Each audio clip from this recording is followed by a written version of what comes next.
किती गळा असल्यानंतर किती शोल्डर मायनस करायचं, आणि हे तुम्हाला स्टार्टिंग पिरियडमध्ये कोणीही प्रॉपर सांगत नाही. पण मी तुमच्यासाठी हा चार्ट बनवलेला आहे, तो सगळा स्किप केलेला आहे आणि फक्त तुम्हाला या फिगर्स काढून दिलेले आहेत की ओम साईराम मैत्रिणींनो, जयश्री फॅशन हबमध्ये मी जयश्री आपल्या सर्वांचं स्वागत करते. आणि आजचा व्हिडिओ खूप इम्पॉर्टंट असणार आहे, ज्यामध्ये मी तुम्हाला हा शोल्डर मायनस चार्ट देणार आहे की ज्याच्यामध्ये तुम्हाला कोणतंही कॅल्क्युलेशन करायचं नाही आहे, फक्त कोणत्या बाजूने आपल्याला कसं शोल्डर मायनस करायचं आहे हे तुम्हाला डिटेलमध्ये शिकायचं आहे.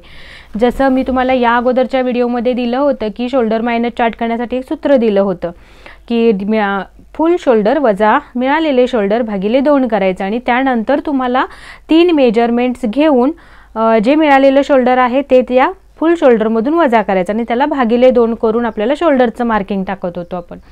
पण इथे मी तुम्हाला ते सगळे तुमचे जे काही तुम्हाला करावं लागणार होतं ती स्टेप तुमची मायनस करून दिलेली आहे, आणि हा फक्त चार्ट तुम्हाला फॉलो करायचा आहे.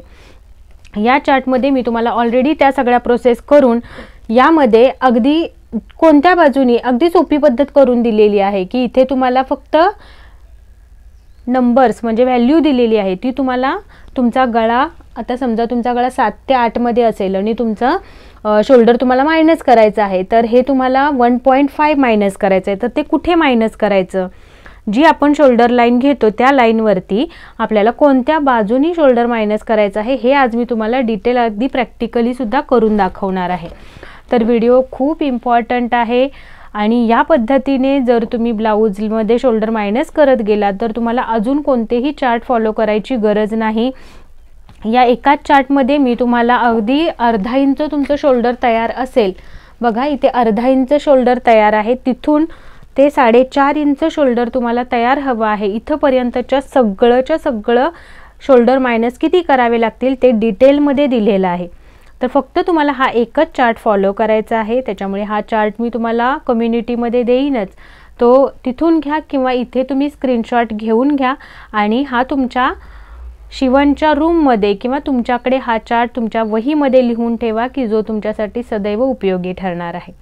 तर चला यामध्ये काय काय आपल्याला कसं बघायचं आहे ते डिटेलमध्ये बघूया. तर चला आपण आता बघूयात की आपल्याला हा शोल्डर मायनस चार्ट आहे तो कशा पद्धतीने आपल्याला अप्लाय करायचा आहे.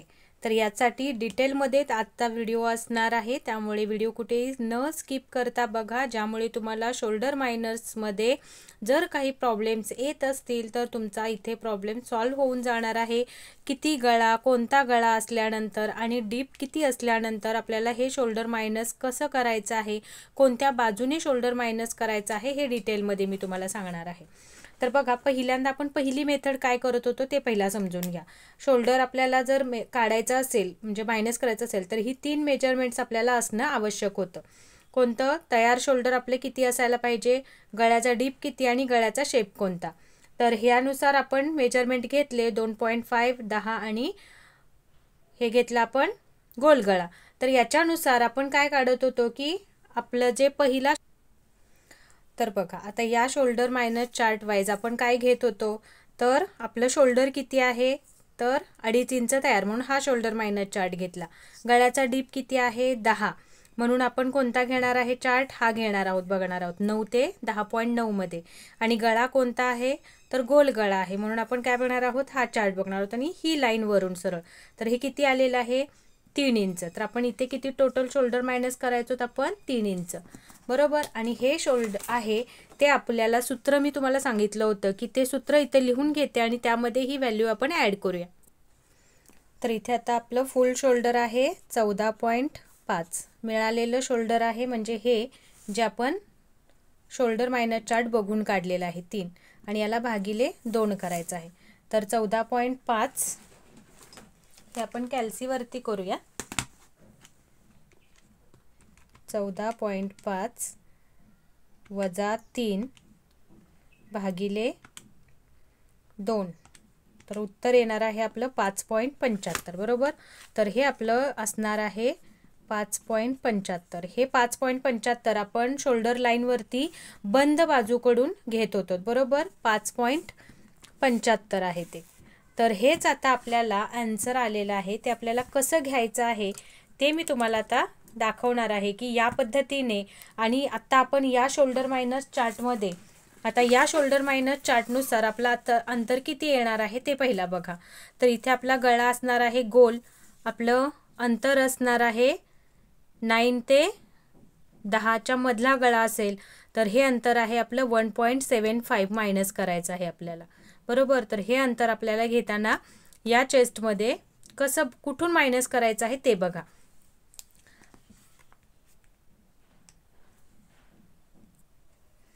तर बघा आपलं रेडी शोल्डर किती आहे, रेडी शोल्डर आपलं 1.5 टू 2.75 बघायचं आहे आपल्याला, कारण आपलं रेडी शोल्डर आहे 2.5. तर या शोल्डरमध्ये येणार आहे रेडी शोल्डरच्या चार्टमध्ये.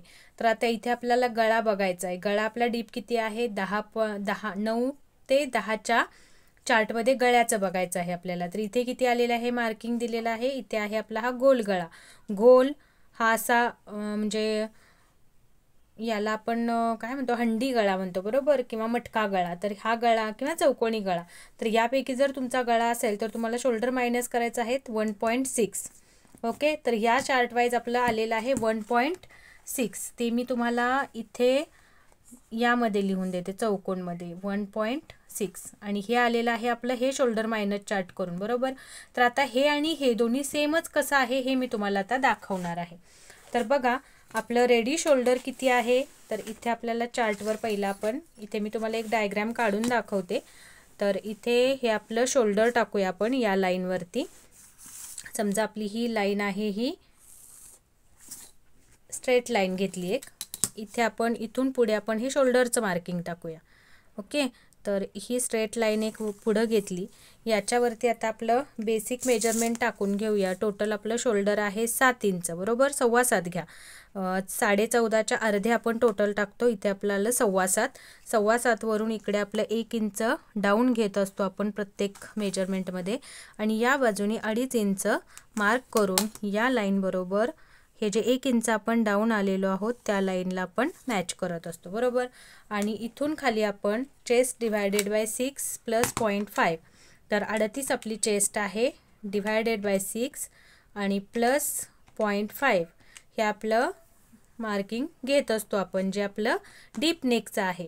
तर 6.8 आलेलं आहे. तर इथून खाली आपण 6.8 वरती मार्क करूया. 6.8 हे आलं इथे. तर ही झाली आपली चेस्ट लाईन, बरोबर. इथंपर्यंत हे आपलं सर्व बेसिक वाईज आपलं आलं. ओके. तर आत्ता आपल्याला बघायचं आहे जे मेजरमेंट आपण ही दोन मेजरमेंट काढलेली आहेत 5.75 आणि हे बघा आता जी ही दोन मेजरमेंट आपण काढलेली आहेत 5.75 आणि 1.6 ही मेजरमेंट आपल्याला घ्यायची आहेत कुठे, तर इथे बंद बाजूकडून. पहिला तर मी तुम्हाला हे 5.75 मार्क करून दाखवते. तर हे आलं इथे या तिरक्या लाईनवरती आपल्याला 5.75 हे मार्क करायचं आहे, बरोबर. तर हे मार्क कसं केलं, इथे बघा हे 5.75 आलं, हे इथे टेप ठेवला आणि इथे आपल्याला हे मार्क केलं आपण. ओके.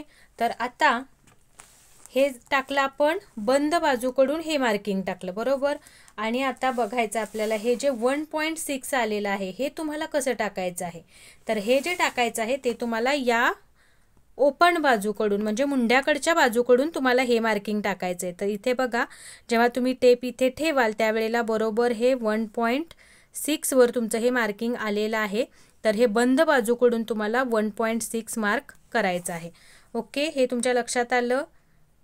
बघा हे बरोबर इथं येईल हे.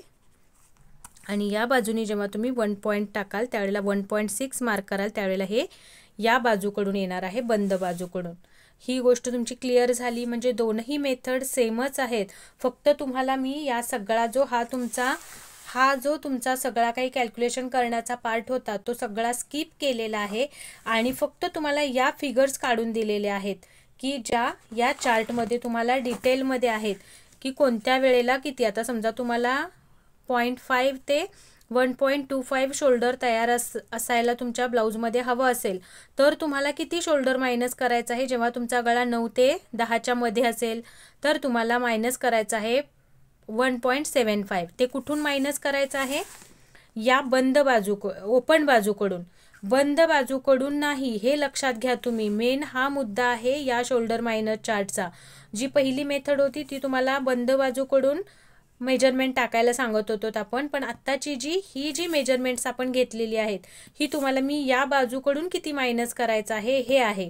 त्यामुळे कन्फ्यूज होऊ नका, प्रॉपर लक्ष द्या आणि लक्षात ठेवून या गोष्टी सर्व करा, की जेणेकरून तुमचं कोणतंही मेजरमेंट तुमचं असो. आता समजा तुम्हाला शोल्डर वाढवायचा आहे, 3 ते 4.5 मध्ये तुम्हाला शोल्डर तयार हवा आहे आणि तुम्हाला गळा घ्यायचा आहे 7 ते 8 किंवा 9 घ्यायचा आहे, बरोबर. 7 ते 9 मध्ये तुमचा गळा असेल तर तुम्हाला शोल्डर किती मायनस करायचा आहे. जर तुमचा गळा आहे व्ही नेक आहे समजा तुमचा हा, तर तुम्हाला शोल्डर किती मायनस करायचा आहे 0.75. आणि हे कुठून मायनस करायचं आहे, या ओपन बाजूकडून, बंद बाजूकडून नाही, ओपन बाजूकडून तुम्हाला शोल्डर मायनस करायचा आहे या बाजूने 1 इंच. आणि मग इथून पण तुम्हाला खाली या लाईनवरती ही लाईन जोडून घ्यायची आहे. तर या पद्धतीने हा चार्ट तुम्हाला फॉलो करायचा आहे.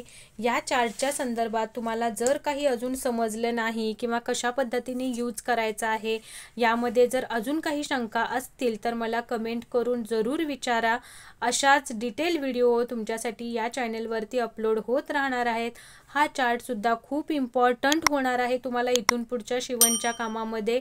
त्यामुळे आपल्या चॅनलला सबस्क्राईब जरूर करून ठेवा. आणि ज्यांना गरज आहे की अशा पद्धतीने ते घरी बसून शिवण क्लास करतात, त्यांच्यासाठी हे व्हिडिओ जरूर शेअर करा, की ज्यामुळे त्यांनासुद्धा या आपल्या पद्धतीचा फायदा होईल. हे सगळे चार्ट त्यांनासुद्धा मिळतील. तुम्हाला युजफुल वाटला का? आणि हा चार्ट घेतल्यानंतर तुम्हाला तुमच्या कामामध्ये थोडी तरी म्हणजे फास्टपणा आलेला आहे किंवा तुमच्या मेहनत खूप कमी झालेली आहे असं जर वाटत असेल तर हा चार्ट बनवण्यासाठी खूप मेहनत लागलेली आहे आणि त्या मेहनतीसाठी तुम्ही एक लाईक तर करूच शकता. आणि ज्यांना गरज आहे त्यांच्यापर्यंत हा चार्ट शेअरसुद्धा करा, की जेणेकरून त्यांनाही या चार्टचा उपयोग होईल. आणि नवीन शिकत असताना आपल्याला हा मेन म्हणजे प्रॉब्लेम येतो की किती गळा असल्यानंतर किती शोल्डर मायनस करायचं, आणि हे तुम्हाला स्टार्टिंग पिरियडमध्ये कोणीही प्रॉपर सांगत नाही. पण मी तुमच्यासाठी हा चार्ट बनवलेला आहे, त्याचा फायदा जरूर करून घ्या आणि तुमच्या शिवणच्या कामामध्ये तुम्ही परफेक्शन आणू शकता. तर असेच डिटेल व्हिडिओ चॅनलवरती अपलोड होत असतात, त्याचा फायदा तुम्हाला व्हावा याच्यासाठी चॅनलला सबस्क्राईब जरूर करून ठेवा. आणि त्याचबरोबर बाजूला जे बेल आयकॉन आहे त्याच्यावरती प्रेस करून ऑलवरती सेट करून ठेवा, की जेणेकरून मी जेव्हा नवीन व्हिडिओ अपलोड करेन त्याची नोटिफिकेशन तुम्हाला तुमच्या मोबाईलवरती येईल आणि असे डिटेल व्हिडिओ तुमच्याकडून मिस होणार नाहीत. तर चला भेटूया अशाच पुढच्या माहितीपूर्ण व्हिडिओमध्ये. तोपर्यंत ओम साईराम. काळजी घ्या स्वतःची. बाय.